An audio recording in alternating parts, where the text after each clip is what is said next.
मैं परमेश्वर से कैसे क्षमा प्राप्त कर सकता हूँ?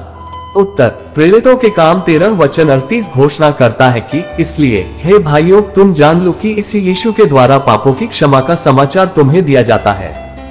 क्षमा क्या है तथा मुझे इसकी क्यों आवश्यकता है?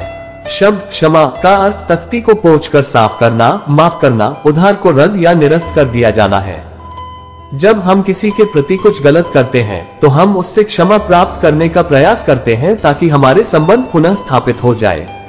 क्षमा इसलिए प्रदान नहीं की जाती है क्योंकि कोई व्यक्ति क्षमा प्राप्त के योग्य है। कोई भी क्षमा प्राप्ति के योग्य नहीं है। क्षमा प्रेम, दया तथा अनुग्रह का एक कार्य है। क्षमा अन्य व्यक्ति के विरुद्ध भी कुछ भी पकड़े रखने के प्रति एक निर्णय है, चाहे उसने आपके प्रति कुछ भी क्यों न किया हो। बाइबल हमें बताती है कि हम सबको परमेश्वर से क्षमा प्राप्त करने की आवश्यकता है। हम सभी ने पाप किया है। सभोपदेश 7 वचन 20 घोषणा करता है कि निस्संदेह पृथ्वी पर ऐसा कोई धर्मी मनुष्य नहीं जो भलाई ही करे और जिससे पाप न हुआ है।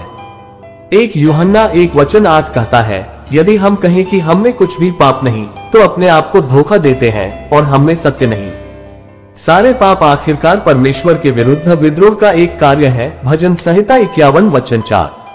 परिणाम स्वरूप हमें परमेश्वर की क्षमा की अत्यावश्यकता पूर्वक आवश्यकता होती है। यदि हमारे पाप क्षमा नहीं हुए तो हम अनंतकाल तक अपने पापों के परिणाम का दुख भोगते रहेंगे। मत्ती 25 वचन 46 और यूहन्ना 3 वचन 36। क्षमा मुझे कैसे मिल सकती है? धन्यवाद की बात यह है कि परमेश्वर प्रेमी और दयालु हमें हमारे पापों को क्षमा करने के लिए तत्पर है।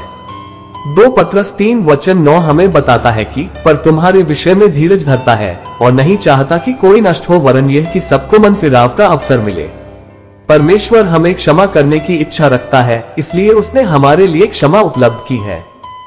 हमारे पापों के लिए न्यायोचित दंड केवल मृत्यु है।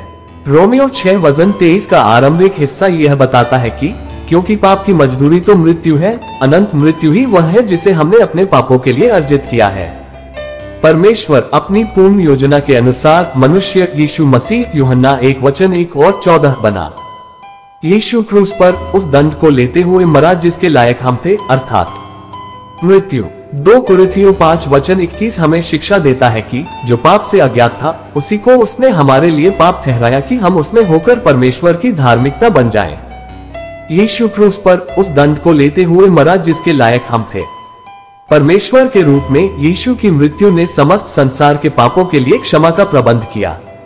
1 यूहन्ना 2 वचन 2 घोषणा करता है, और वही हमारे पापों का प्रायश्चित है, और केवल हमारे ही नहीं वरन सारे जगत के पापों का भी। यीशु मुर्दों में से पाप और मृत्यु पर अपनी विजय की उद्घोषणा करते हुए जी उठे। 1 कुरिन्थियों 15 वचन 1 से 28। परमेश्वर की स्तुति हो यीशु की मृत्यु और पुनरुत्थान के द्वारा रोमियो 6 वचन 23 का दूसरा भाग सत्य हो गया, परंतु परमेश्वर का वरदान हमारे प्रभु यीशु मसीह में अनंत जीवन है। क्या आप अपने पापों की क्षमा चाहते हैं? क्या आप अपराध बोध की पीछे पड़ जाने वाली भावना से ग्रसित हैं कि आप इससे छुटकारा नहीं पा सकते हैं? आपके पापों के लिए क्षमा उपलब्ध है यदि आप उद्धारकर्ता के रूप में यीशु मसीह में अपने विश्वास को रखते हैं। इफिसियों 1 वचन 7 कहता है कि हमको उसमें उसके लहू के द्वारा छुटकारा अर्थात अपराधों की क्षमा उसके उस अनुग्रह के धन के अनुसार मिला है।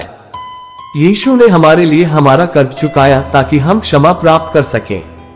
आपको बस इतना करना है कि आप परमेश्वर से यह विश्वास करते हुए विनती करें कि वह आपको यीशु के द्वारा क्षमा प्रदान करे, क्योंकि यीशु हमारी क्षमा की कीमत चुकाने के लिए मरा और वह आपको क्षमा कर देगा। विस्मयादिबोधक चिन्ह यूहन्ना 3 वचन 16 और 17 में यह सुंदर संदेश मिलता है कि क्योंकि परमेश्वर ने जगत से ऐसा प्रेम रखा कि उसने अपना इकलौता पुत्र दे दिया ताकि जो कोई उस पर विश्वास करे वह नष्ट न हो परंतु अनंत जीवन पाए। परमेश्वर ने अपने पुत्र को जगत में इसलिए नहीं भेजा कि जगत पर दंड की आज्ञा दे, परंतु इसलिए कि जगत उसके द्वारा उद्धार पाए। क्षमा प्राप्त करना वास्तव में इतना आसान है। हाँ, यह इतना आसान है। आप परमेश्वर से क्षमा को कमा नहीं सकते। आप परमेश्वर के द्वारा दी गई क्षमा का दाम नहीं चुका सकते। आप केवल इसे विश्वास के माध्यम से परमेश्वर के अनुग्रह तथा दया के द्वारा प्राप्त कर सकते हैं। यदि आप यीशु मसीह को अपने उद्धारकर्ता के रूप में ग्रहण करना चाहते हैं तो यहाँ पर एक सरल प्रार्थना दी गई है जिसे आप कर सकते हैं। इस प्रार्थना या कोई अन्य प्रार्थना का बोलना आपको बचा नहीं सकता है। केवल यीशु में विश्वास ही है जो आपको पाप से बचा सकता है। यह प्रार्थना उसमें अपने विश्वास को व्यक्त करने और आपके लिए उद्धार का प्रबंध करने के लिए धन्यवाद देने का एक तरीका मात्र है।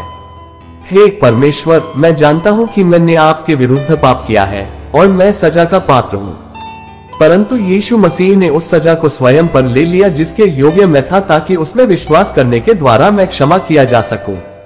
मैं उद्धार के लिए आप में अपने विश्वास को रखता हूँ। आपके अद्भुत अनुग्रह तथा क्षमा जो अनंत जीवन का उपहार है के लिए मैं आपका धन्यवाद करता हूँ। आमीन।